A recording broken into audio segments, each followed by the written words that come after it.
What if revenge doesn't thunder like a storm, but creeps in like fog over the bayou? What if a weathered whipping post, lost in the tangled Mississippi wilderness, held secrets that could chill your blood?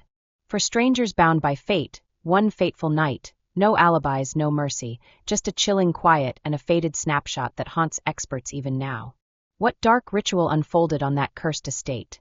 And why has the tale been buried deeper than the roots of ancient oaks? If you're hooked on true tales that twist through history and unearth forbidden secrets, hit subscribe right now and ring that bell. You won't want to miss our deep dives into the unknown. The Mississippi Delta, 1852. A land drowned in sticky heat and eerie hush, where the breeze carries the bitter tang of sweat-soaked soil and rusted chains. Endless seas of cotton ripple under a merciless sun, flanked by gnarled skeletons of cypress trees stripped by time and torment. Welcome to Thornwood, a forsaken outpost cut off from the bustling tides of change and civilization. Here, the clock ticks backward, trapped in the endless cycle of dawn's glow and the whip's savage bite. In this choking void beats the pulse of a brutal empire. Scores of black souls, their bodies etched with sun-forged bronze and whip-kissed scars, labor in ghostly unison beneath the iron gaze of the overseer. His name is Harlan Voss, a towering brute with skin baked like leather and a stare that freezes blood. Voss isn't just a taskmaster, he's the blade of control, the architect of agony, the raw face of southern savagery. Slung at his side is his prized Lash, woven from rawhide and caked with the echoes of suffering. He dubs it grace, spitting the word like venom with every swing. On this soil, his word is gospel, fiercer than any law penned by distant hands. Under his reign, the plantation hums like a predator's lair, squeezing the life from those who feed it. Every crack of the whip scars not just flesh, but the very spirit, a brutal script etched in pain. Yet, lurking in the cracks of this tyranny is a different kind of quiet. Not surrender, but a brewing storm. It flickers in stolen stares when backs are turned, pulses in the hidden beats of work chants, throbs in fists clenched too tight to shake. These people carry legacies in their veins, and a fury that's been forged in fire. Among them, for souls whose destinies entwine like vines in the dark.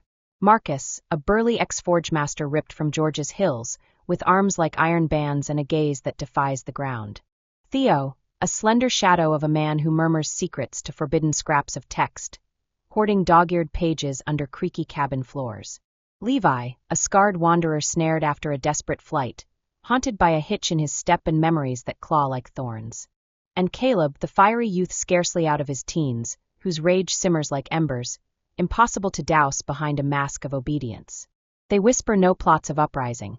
Not outright, but in the velvet black of night. As Voss's boozy stumbles echo into oblivion, they hover close.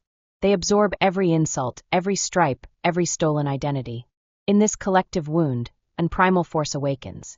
Not dreams of freedom, those shattered long ago in shackles. This is raw, timeless as the Delta mud, predating empires and dread itself. This is retribution, coiled and patient in the gloom.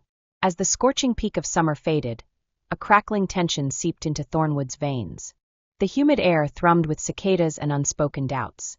On the surface, life dragged on, bowls piled into sacks, Voss's Lash slicing the haze. But for these four, an unseen seed had sprouted. They converged in snippets.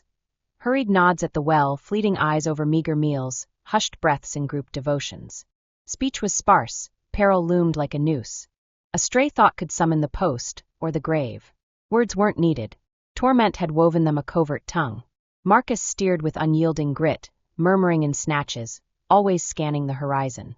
One strike, one dawn, then it's sealed. Theo, fingering a frayed hymn book stashed under his pallet, inclined his head gravely. Scripture whispers of earth crying for blood. Tonight, perhaps it echoes back. Levi, wordless as stone, flicked his eyes to the encroaching forest, his old escape route. Caleb, wild and taut as a bowstring, voiced the unspeakable first. We drag him to that cursed stake, let him taste his own hell. Their scheme was formless, primal. They charted Voss's habits, his solitary swigs, his swaggering isolation in the shack. As the others feigned slumber, they probed stable bolts, clocked the lax watchman's rounds under starless skies, traced every murmur of wood and whisper of wind. Each bore the post's brand, Marcus's spine a lattice of winter's wrath. Theo's cries from a stolen breath. Levi's hobble from endless fury. Caleb's seared vision of his kin's final gasp over pilfered crumbs. This wasn't revolt. Not flight.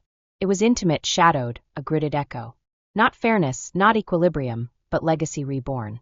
The hour struck post the harvest's third swollen moon, a Friday drenched in Voss's deepest stupor.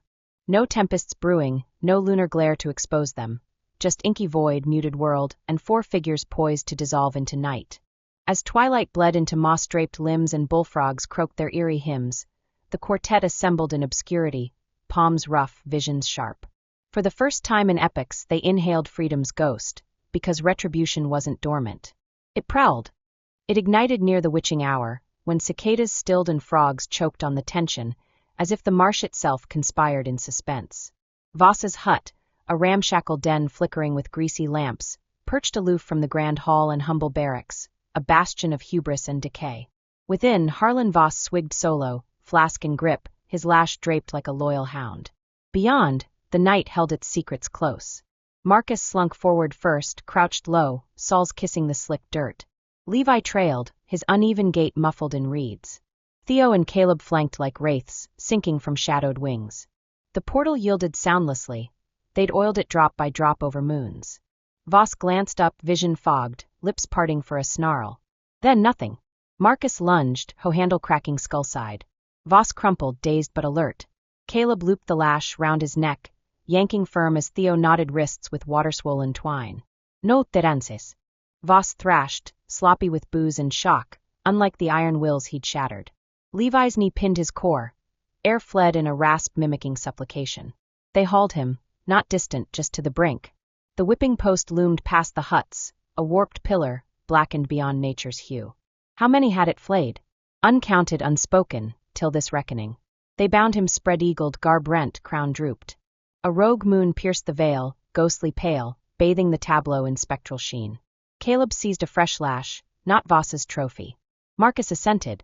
The inaugural strike descended, measured, unhurried, a cadence of recall over rage. Echoes from labor dirges, warped into reprisal. Voss howled. Theo averted his sight. Levi stared unyielding. Caleb's swing was precision incarnate. Marcus tallied in murmurs, not digits, but legacies. Every soul scarred where Voss now dangled. No glee, no conquest, just a glacial reversal. Done, they spared his breath, barely, for recollection, for tales if he braved. They vanished into ether. No farewells. Night sealed anew. The post hushed. Dawn broke unyielding, gilding the dew-kissed fields. Avian choruses resumed. Surface unchanged, core shattered. Voss skipped muster. Murmurs danced like fireflies amid the bound. Silence reigned, but all eyed the post's fresh crimson stain. By mid-morn, manor folk unearthed Voss, delirious, fused to the stake by congealed gore. Speech faltered. His lash vanished. Eyes bulged, babbling of phantoms, demons, divine wrath. No probes ensued, no hounds unleashed, no vigilance heightened. Owners dreaded the spark more than the blaze. If whispers ignited, the inferno could consume all. Thus entombed. No reprisals. No nooses. No accusations. The yarn. Voss's drunken tumble, self-inflicted folly. Not else. The chain discerned truth, embracing the facade, not terror-driven but guardian. A voiceless vow. For the four, tides turned swift. Caleb evaporated into night, fled or felled, legends diverge. Marcus bartered northward days hence. Theo elevated to manor drudgery, peril near but post distant. Levi toiled on, hobbling rows with averted glances. No reunions, yet a residue clung. Straighter spines, fiercer sparks. Taskmasters withdrew. Lashes waned. Field melodies revived, resolute, cautionary, neither lament nor aspiration but omens. Voss mended incomplete. He shuffled, muted. Cloistered, shunning kin. Shipped to Natchez for mending, eternal absence. The post endured, shunned. Even foul skirted its gloom. Cycles wheeled. Valumt, heralding upheaval. But eons prior to Yankee boots on Delta clay, fishers had spiderwebbed. Not insurrection. Not imminent, but a etched memento in timber, terrain, tranquility. Nearly 7 decades on, in 1920s bloom, a budding scholar named Elias Thorne reached Thornwood, lens and ledger in tow. Tasked to chronicle relic estates for archives, he was scribe over sage. Thornwood lay in ruins, fields feral, hall collapsed, barracks kudzu choked. He roamed remnants, noting spans, jotting quirks. The post mimicked a rotted trunk at glance, then grooves revealed, profound, uniform, intentional. A chill gripped him. He snapped the frame. In the overseer's husk, beneath a sly floor slab, lurked Otter Quarry. A frayed diary, sparse but central scrawls in tremulous script. Ink dimmed, phrases frantic yet decipherable. 4 wraiths seized me. How, why lost? Felt the lash, not mine. Each cut a spectre. I beheld them all. Pages spiraled to madness, doodles visages. A thrice-echoed close. The soil recalls. Thorn-tendered image and excerpts. Shelved, indexed, obscured. Ledger moldered in vaults till 80s shuffle misplaced it. Diary vanished, photo persists, amber-hued, fringes soft, a lone twisted stake amid brambles. No marker, no shrine, just a frozen murmur. Viewers often shudder, not terror, not sorrow, off-kilter. As if the relic gazes back, harboring forsaken lore. Thornwoods erased, vines devoured, parcels petaled, asphalt laid. Yet whispers persist. Cruise moonlit lanes, halt by the phantom sight, you might catch it. Faint, pulsing, intent, like strides, like tallying, like history's unyielding grip.